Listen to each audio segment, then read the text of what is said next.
From the Library of Congress in Washington, D.C.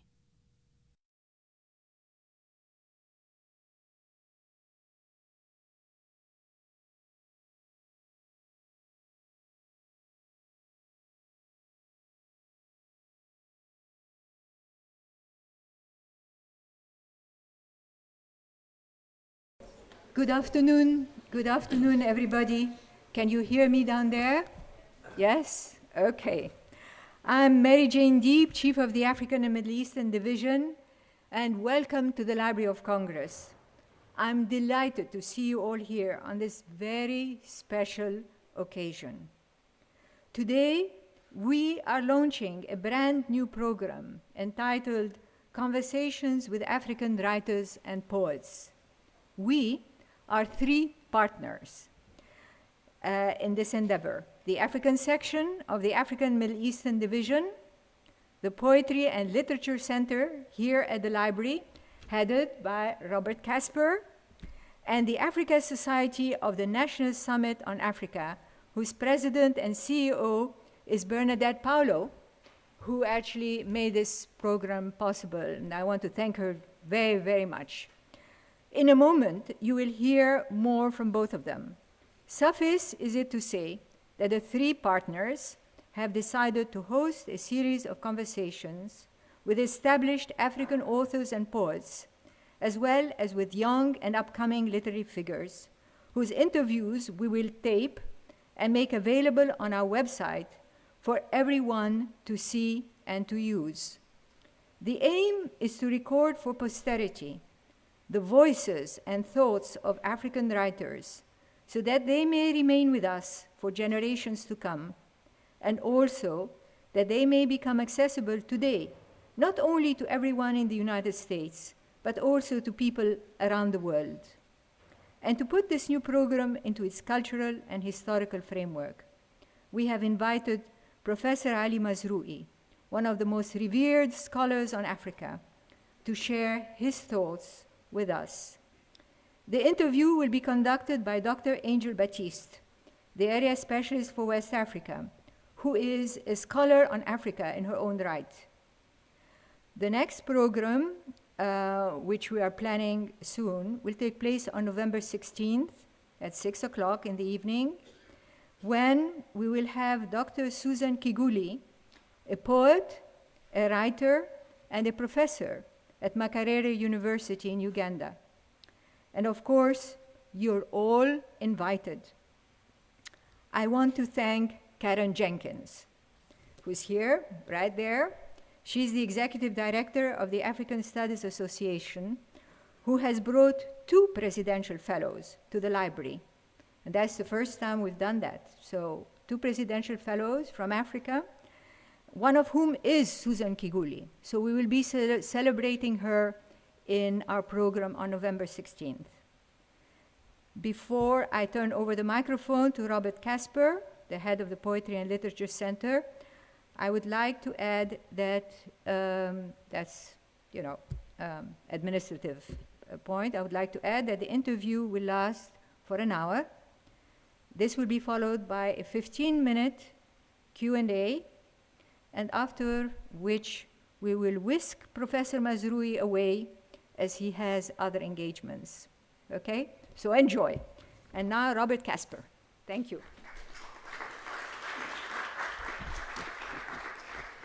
Hi, thank you all. Thank you all for coming. I just want to say that in my 6 months of heading the Poetry and Literature Center, I've had the opportunity to meet with and work with a number of divisions within the library, but few are as dynamic and as exciting as the African and Middle Eastern Division. And a special thanks to Mary Jane Deeb for making this series possible. And thanks to Angel Baptiste for taking this on and heading this first program and doing the interview. We're really thrilled to be supporting the division and to be supporting world literature, not just focusing, as it's easy enough to do, on the literature of the United States. And complementing the programs that we do most famously with the Poet Laureate of the United States, with programs that feature writers and scholars from across the world. So thanks so much for coming, and I hope you come to more of our programs here in the African and Middle Eastern Division and throughout the library. And with that, I'd like to introduce Bernadette Paulo. Thank you, Robert.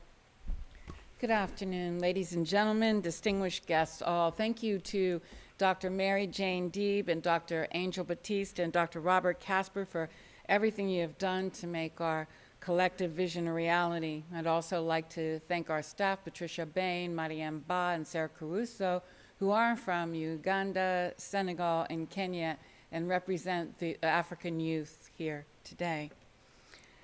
Today marks the beginning of a global campaign to highlight the academic achievements and literary contributions of African writers and poets.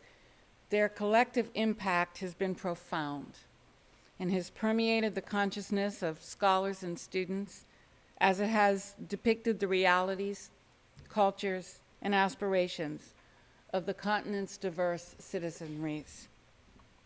The Africa Society of the National Summit on Africa is very pleased to partner with the African section of the African and Middle Eastern Division and the Poetry and Literature Center of the Library of Congress, for we believe very strongly in Africa's promise and potential and in showcasing the continent's many contributions to the world. Our mission is to engage and educate Americans together with our partners about the diverse cultures, histories, and economies of the countries comprising the continent of Africa.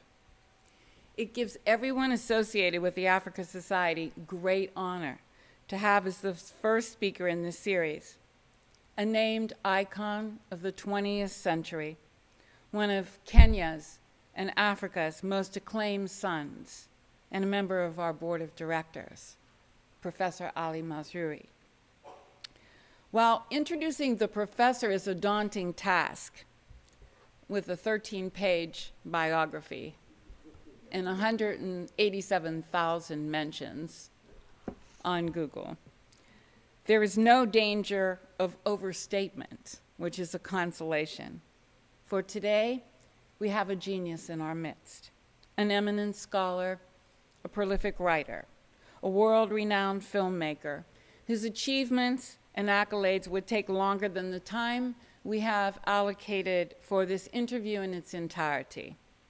Deemed one of the top 100 intellectuals in the world by Foreign Policy and Prospect magazines, Dr. Mazrui is heralded as being one of the key African literary figures and scholars of all times. Born in Kenya, Mazrui earned a bachelor's degree from the University of Manchester in England, a master's degree from Columbia University in New York, and a doctorate from Oxford University in England.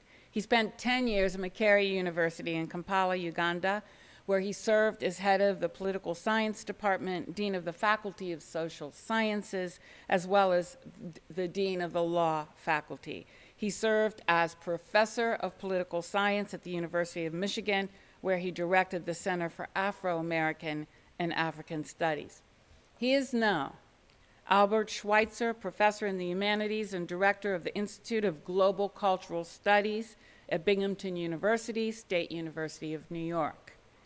He is also Albert Lithuli Professor at Large at the University of Jos in Nigeria. He is Andrew D. White Professor at Large Emeritus and Senior Scholar in Africana Studies at Cornell University. He has no spare time, as you can see.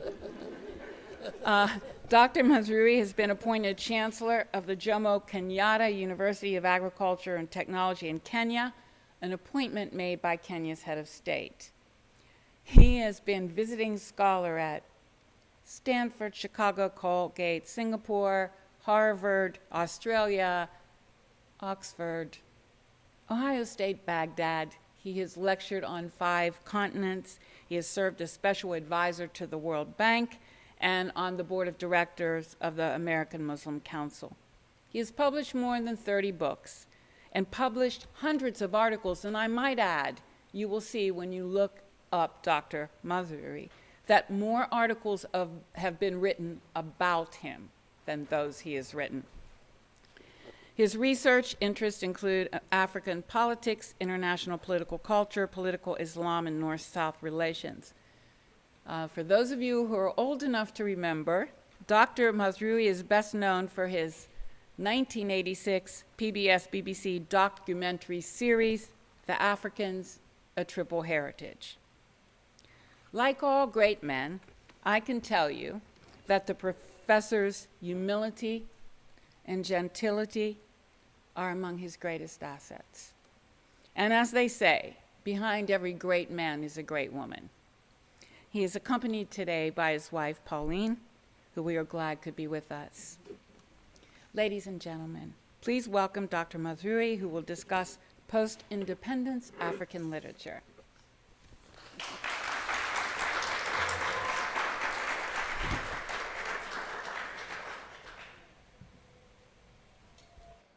For most of us, Dr. Mazrui is generally recognized as the Pan-African scholar and the political writer.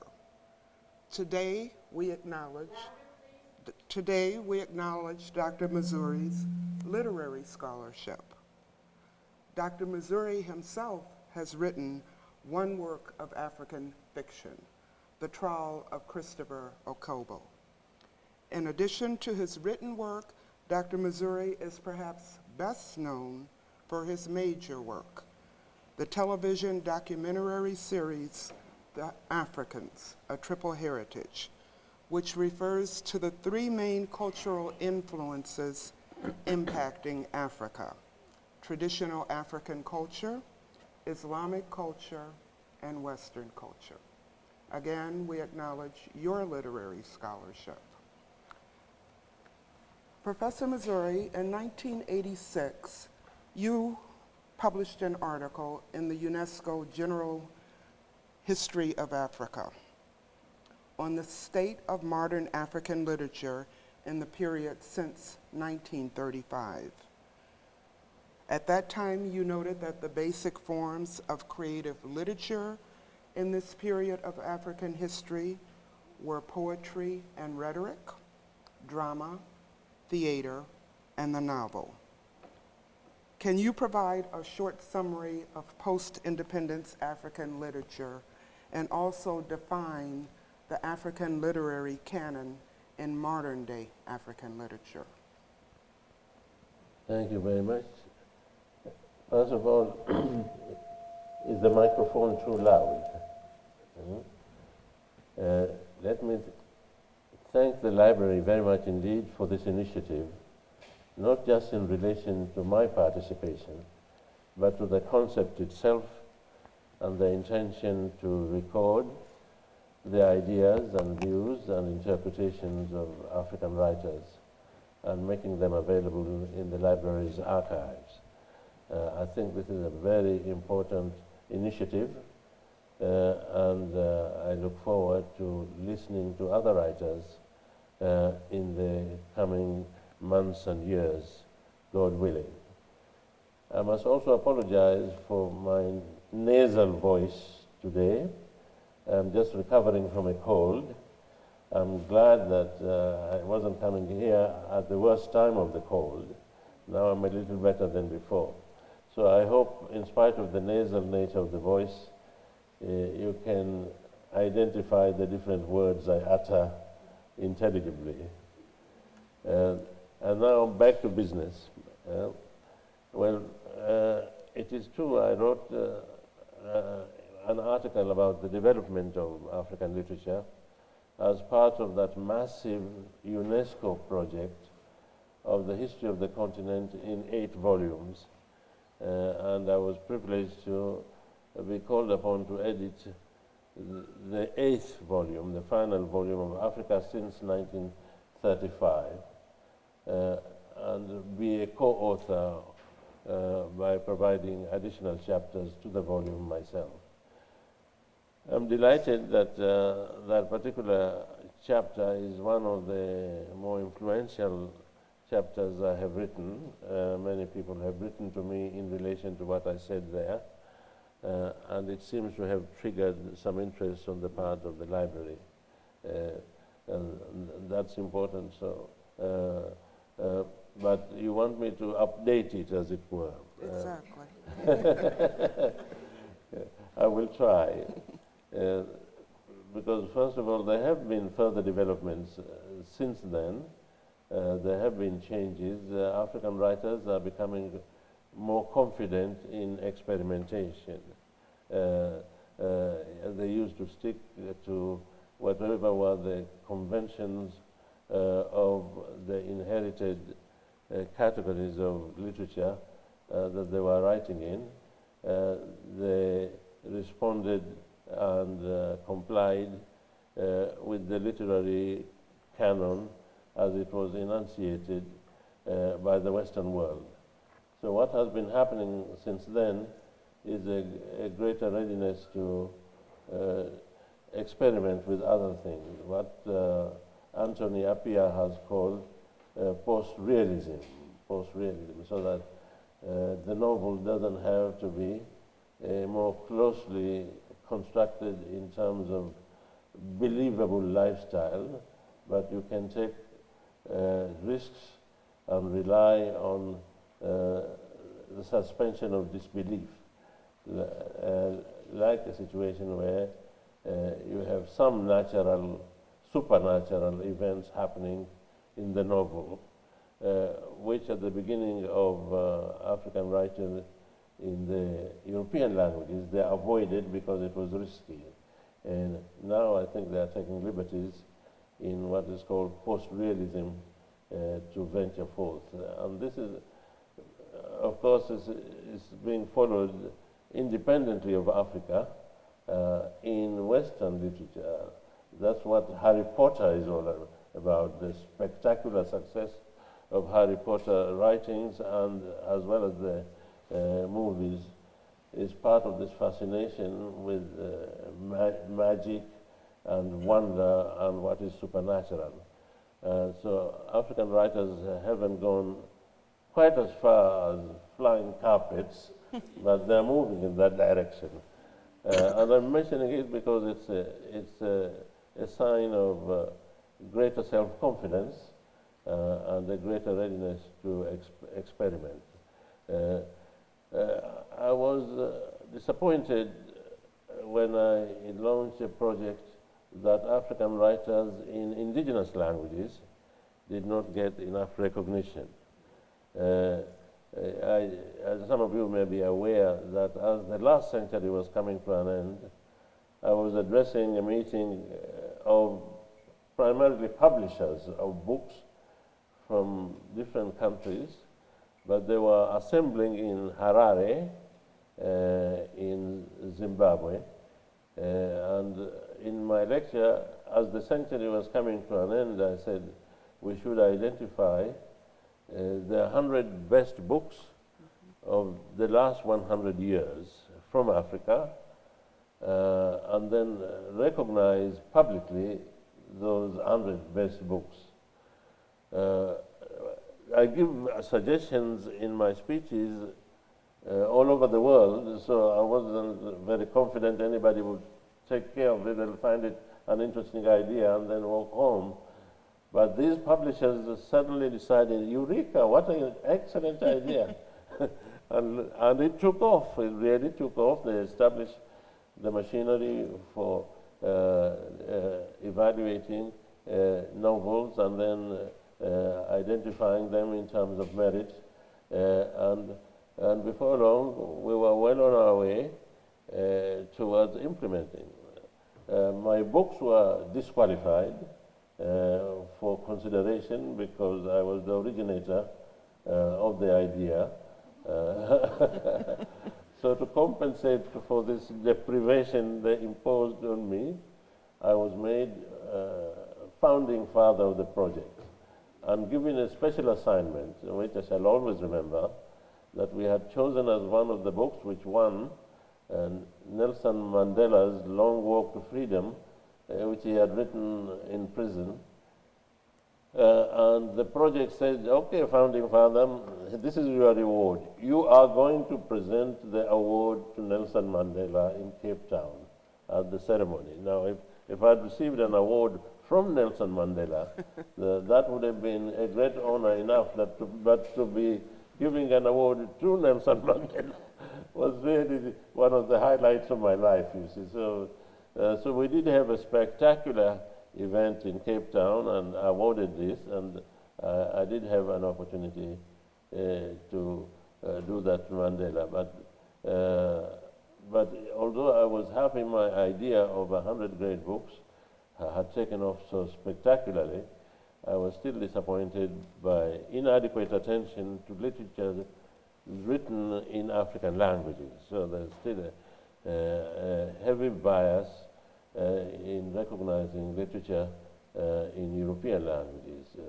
And even in the case of Wole Soyinka's Nobel Prize, I haven't double checked, but he's almost the only Nobel Prize literary winner who's won it for literature in a language other than his or her own. Most other literary Nobel laureates get rewarded for things they had written in their own language. And even Naguib Mahfouz in Egypt got his for works in Arabic. But with Wole Soyinka, although he's very sensitive to African culture, he was pretty clearly being awarded for contributions to literature in the English language. So we are hoping that at least on that domain, there will be some change. I will clarify more fully in your further question with regard to the canon itself. Okay. Modern African literature has gained international recognition with classics, Modern African literature has gained international recognition with the classics of Chinua Achebe, Ngugi wa Thiong'o, and the Nobel Prize winner Wole Soyinka. Who are today's prominent African writers? Also, how have African women asserted themselves into the African literary scene? Well, it's true, one of the disadvantages of my particular generation, and my particular generation does include people like Chinua Achebe and Wole Soyinka, is that we came at a time when there was spectacular interest in what independent Africa was doing or was about to do, because we came at a great divide between the literature of the colonial era and the beginning of the post-colonial era. So the publishers were scrambling all over the place, wanting to publish our works. And we had more opportunities than future generations of writers. So many of the younger writers in the field have had a much greater difficulty because of the decline of the novelty of African creativity. And the competition has been much greater than it was before. Now, it is true that there are attempts at moving literature in new fields, but the literary people who write, they are becoming increasingly in the diaspora. So Africans are seeking other opportunities in the Western world and writing from the Western world. So people like Isidore Okweho, my colleague, combines efforts at interpreting the ballad in the experience of Africa, and at the same time attempts novels which are infused with fantasy, so that there's less realism. With regard to women writers, there has been progress. There has been progress with regard to women writers, including my colleague at Syracuse, Michelle Mugo, who pushes the frontiers of innovation in the literary field. But there's still a lot more to be done to encourage women writers. The field of indigenous literature, women stand out more spectacularly. There is publishing taking place in a number of different languages, including my own mother tongue is Kiswahili or Swahili, and there's been a lot of writing in Kiswahili in Tanzania and in Kenya in recent years, including experimentation. So all those are pluses. So women like Grace Ogot, starting earlier from a tradition linked with indigenous narration and storytelling, started a process in Eastern Africa, which has been followed by other writers since then. Okay. Thank you. Again, if we refer to your earlier article on the state of African literature since the 1930s, in that article you identified 7 conflict themes, particularly the clash between Africa's past and present, between the individual and society, and between African identity and humanity. Do these themes continue, and are there new themes explored in current African literature? Those 7 conflicts I wrote about more than a decade ago, also one gratification for a writer is that they are cited time and time again as the persistent dilemmas of the writer, the conflict between orientation towards the individual and orientation towards society, and the conflict between loyalty to society and loyalty to the human race. And many of these aspects have continued as part of the reality of choice that we have to do.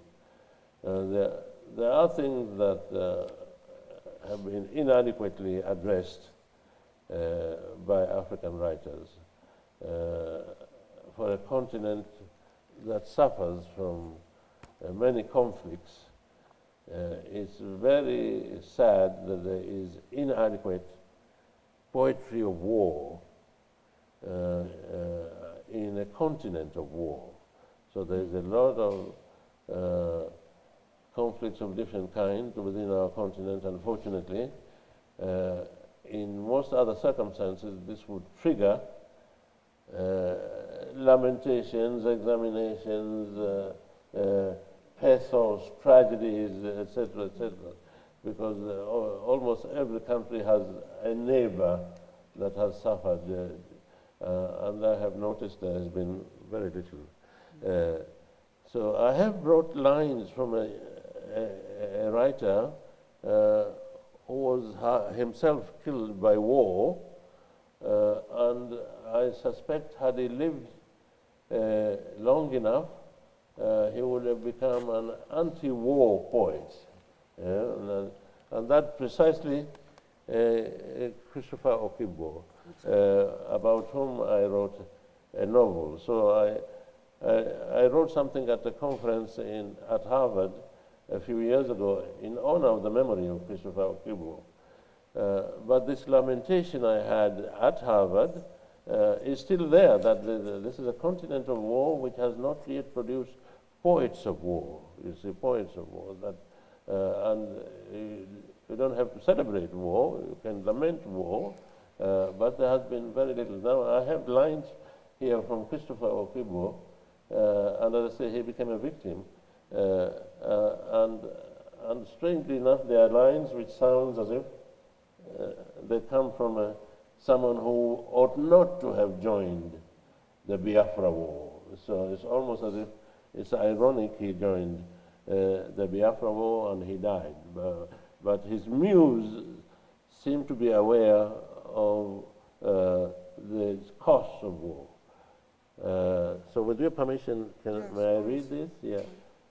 Death lay in ambush that evening in that island. Voice sought its echo that evening in that island.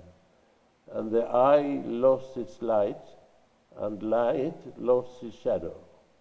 For the wind, eternal suitor of dead leaves, unrolled his bandages to the finest swimmer. It was an evening without flesh or skeleton, an evening with no silver bells to its tail, without lanterns, an evening without buntings, and it was an evening without age or memory. For we are talking of such commonplaces and on the brink of such great events. And in the freezing tuberoses of the white chamber, eyes that had lost their animal color, havoc of eyes of incandescent rays, pinned me, cold, to the marble stretcher, until my eyes lost their blood, and the blood lost its color. And the everlasting fire from the oblong window forgot the taste of ash in the air's marrow. Anguish and solitude smothered my scattered cry. And then a standard that's probably one of the most beautiful written in post-colonial Africa, Baokibo, when you have finished and done up my stitches, wake me near the altar, and this poem will be finished. So it sounds very much of someone concerned by the costs of war, and yet he didn't have to fight. He's almost the only major intellectual that joined the war as a soldier and then died very fast after that. And I personally, although he wasn't someone I knew all that well, I was a very great admirer of his. I was moved so deeply, and I related his death to the entire Nigerian tragedy from 1967 to 1970. And then in my quest to put the tragedy to rest in my psyche, as some of you may know who have read the trial of Christopher Okibo, which I had intended to be a therapy for my own anguish, yeah, which I wrote at that time. So I still lament, and I hope poets will rise to the occasion, that we are a continent of war without poets of war, and we need to fill that gap. Thank you, sir. We've noted earlier that many of Africa's writers are now living in the West, and they're writing in the West. And the content and style of their works are geared to Western audiences. In this contemporary context, is the direction of African literature changing? Are African writers living in North America and Europe writing from the continent different from the social reality portrayed? That's a very important question, but it's true that the people like me, that the African writers who are now abroad and continue to write, what audiences do they have in mind? You see, this is part of the canon we were discussing earlier, is about what makes a work African. Yeah. Yes. So is it the contents? Is it the substance? What it is about? Well, that's not enough. You see, after all, we don't assume that Hamlet, the Prince of Denmark, is part of Danish literature. Yeah? So the fact that the work itself is oriented towards a Denmark-based story doesn't transform Hamlet into a Danish contribution to world civilization. So it's not enough that it's about Africa to make a country, a novel or a poem African. Second type of measurements we have grappled with in the debate is, what if it, but isn't the Africanness of the writer enough to make that work African? That I have a big debate with, because sometimes the work may not be about Africa, but the person is African. I have my father as possible illustration, so he wrote about Islam. He wrote about Islam extensively, both in Kiswahili and in the Arabic language. And the fact that he wrote in Kiswahili Africanized his style, but in reality he was not discussing the African condition. He was interpreting the Islamic religion, which is bigger than Africa by the time he was there. So it's not enough either that the person writing is an African. My third condition, what makes a work African, is the targeted audience. You know? If the targeted audience is African, then the author is consciously sensitized to that issue and seeks to be understood in terms of the impact of that work upon Africans. And we who live in the West are now in a major dilemma, because very often the audiences we immediately have in mind maybe Africans, but many of them Africans in the diaspora, and that may not be enough. The fourth area of defining what makes a work an African would give advantage to those who don't write in European languages, like my old man. So my old man was not. Now, so if you're writing in an indigenous language, it's impossible for you, if you are an African and you are writing in let's say, Somali, not to be constantly conscious of the Somali people. And Nuruddin Farah,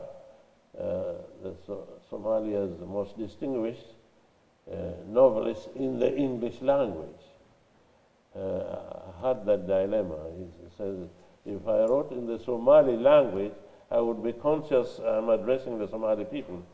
But he confessed that Somalia was under a dictator. So in fact, he wouldn't be read at all. So if he wrote in the Somali language at that time, when Somalia as a whole was under a dictator, he argued that he wouldn't be read at all because his books would be banned in precisely the countries where there were Somali readers. And so he started writing both novels and plays in the English language. And one of his plays I took part in, so I don't know what role they gave me, but we produced it in Jos, Nigeria. To produce it in Jos, Nigeria, it's called Yusuf and His Brothers. Yusuf and His Brothers. And it, like so many of the works of Nuruddin Farah, is very conscious of the consequences of tyranny,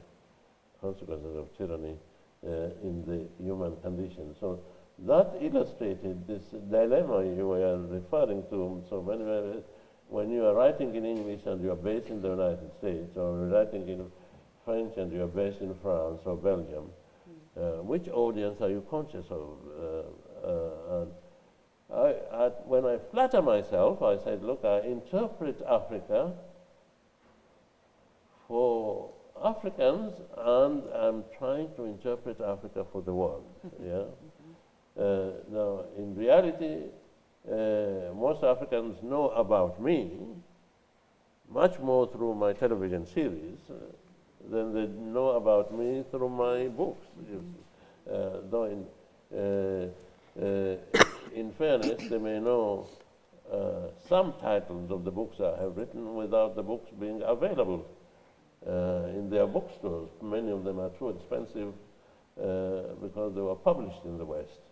So we have this constant dilemma as Africans. I don't think it's bad that some of us should be interpreting Africa for the world rather than interpreting Africa for fellow Africans. But the best of all worlds would be one where you reach the African audience intimately. And right now, if you live in the West and write in a European language, you have less success in reaching Africans. Professor, my concluding question. What role does African literature have in the world arena of literature? Is there a social and cultural message that African literature can bring to American and European audiences and to humanity in general? Yes, many of the writers of Africa, including those who are just purely writing poetry or writing fiction, very often are simultaneously activists. There are people concerned with the human condition and not simply interpreting other people's novels and being literary critics. So people like Ngugi wa Thiong'o, the novelist from Kenya, and Chinua Achebe and Wole Soyinka, they are actually political activists. They write essays that are engaged in dealing with the human condition more generally, and sometimes they even get into trouble as a result. So in the case of Wole Soyinka, I'm proud of one thing. I've brought him to Binghamton, New York, simultaneously with General Gawan, General Yakubu Gawan, who was head of state at the time Wole Soyinka was being mischievous about the Biafran War. He was very sympathetic to the condition of the Igbo and hijacked a radio station, etc. And the government of Yakubu Gawan put him in jail. Put him in jail. And many years later, Wole Soyinka and I had clashes on precisely issues of the wider human condition. We quarreled, and then I had a conference on is globalization a dialogue between civilizations? And I said, okay, I'll invite Wole Soyinka, see whether he'll come after my quarrel with him. And lo and behold, he said yes. And I didn't offer him any honorarium. I only offered expenses. Because he's a Nobel laureate and a distinguished playwright, he was in great demand. But that invitation, he decided it's time to bury the hatchet between himself and myself, and he came. He didn't know I had with me at the same conference a former head of state of Nigeria who had locked him up a few decades before. And then we had great fun trivializing in a constructive way the fact that one of them had jailed the other, and that in the end we must now bury the hatchet and start afresh. And it was quite successful event. But above all, there was this notion that these are people who have participated in historical events, who have been witnesses to history, and who are very concerned about what goes on in the wider world. They haven't as yet done what I want, that is, produce more poets of war in a continent that needs talent in that direction. But they have done other methods of containing human suffering, protesting human mischief and allowing the possibility of human reconciliation. Thank you. Professor Mazrui, this concludes my questions. Again, I would like to thank you for granting me this interview, for granting us this interview here at the Library of Congress. And we thank you for helping us to launch our new series, Conversations with African Poets and Writers. Thank you. Thank you.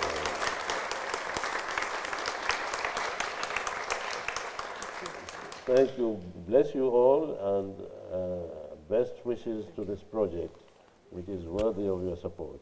But we have section 2, yeah? We said, yeah, section 2. Okay. Oh, I'm sorry. At this point, we will open the floor to questions. And I'd like to mention that we are webcasting this program.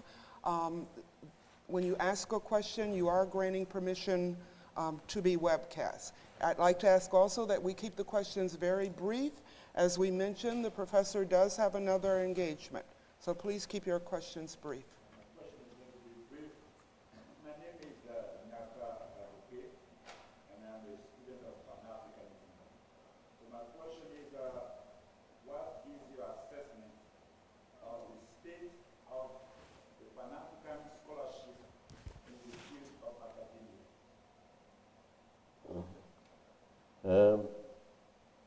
This is a subject matter that is of great interest to myself as well, as you can imagine, yeah?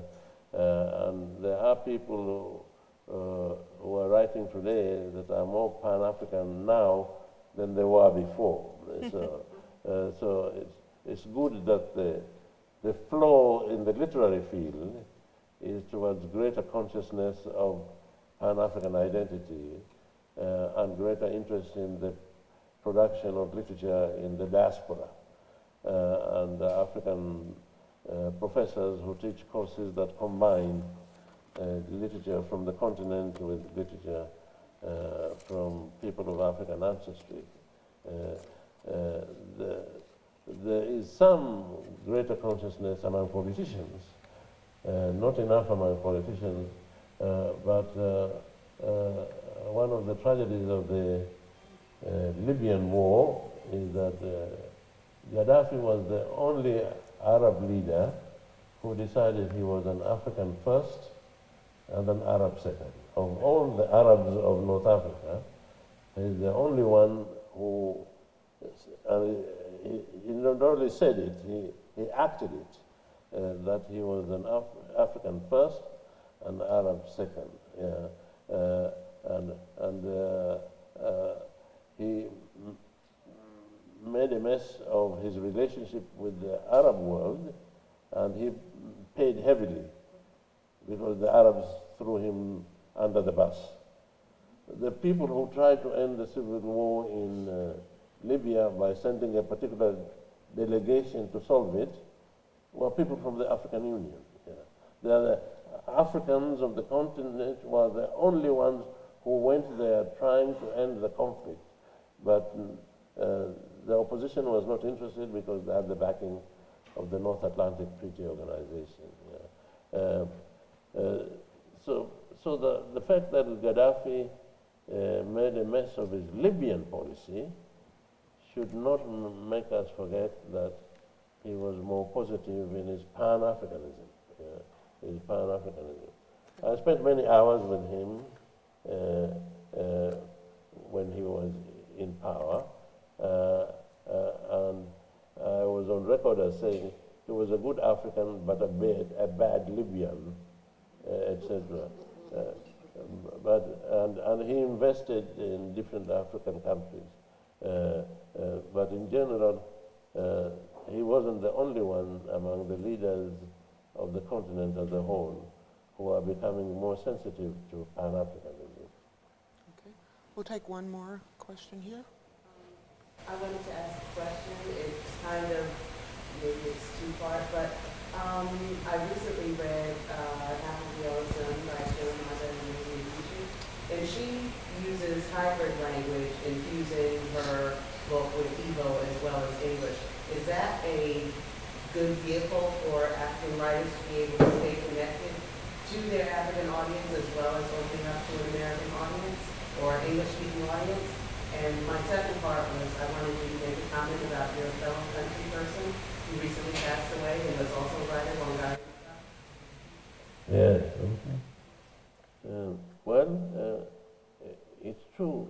Infusing a work in European language, in English, with, let's say, proverbs, wisdom from African languages, and reproduced in African languages. Chinua Achebe did a bit of that, Wela Soyinka did a bit of that, but we need to do more of that, to do that. And much of that will also affect what audiences will respond to this style of writing. Now it's true that whole new languages are emerging that are mixed. There should be greater creativity in Pidgin English in Nigeria. Yeah? It's a language in its own right. It's very widely spread. It may not be regarded as respectable, but we should regard it as potentially creative. And there is a Pidgin English in Ghana, and there is in Kenya what is called Swahinglish, a combination of Swahili with the English language. So the trend is there, but not yet fully mature. With regard to Wangari Maathai, yes, it was a very sad loss, and I forgot she was already in her 70s because she always looked 50 years younger than me. Yeah, very sad, and I must conclude on this issue with Wangari Maathai that she helped to change the criteria of peace. Peace is more than just saving human lives, it's also saving planet Earth. It's very important to save human lives. Most of the Nobel Prizes were concerned with race relations, that's important. But there was a tendency to overlook that there are other forms of dangers, including the danger to planet Earth. And she, on her own, helped to move the Nobel system for peace, which is based in Oslo rather than Stockholm. She moved it towards regarding defending planet Earth relevant for peace.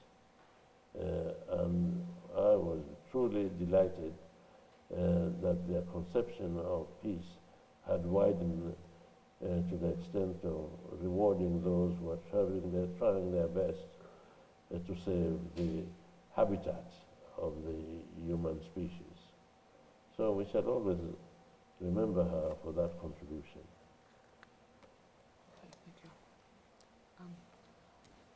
Unfortunately, we have to conclude our program at this time. I'd like to invite all of you to please visit the African and Middle Eastern Division website for the Conversation in African Poets and Writers series. We are currently scheduling future writers to join us.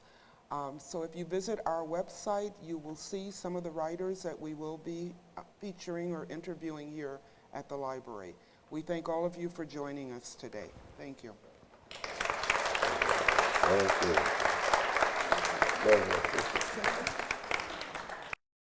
This has been a presentation of the Library of Congress. Visit us at loc.gov.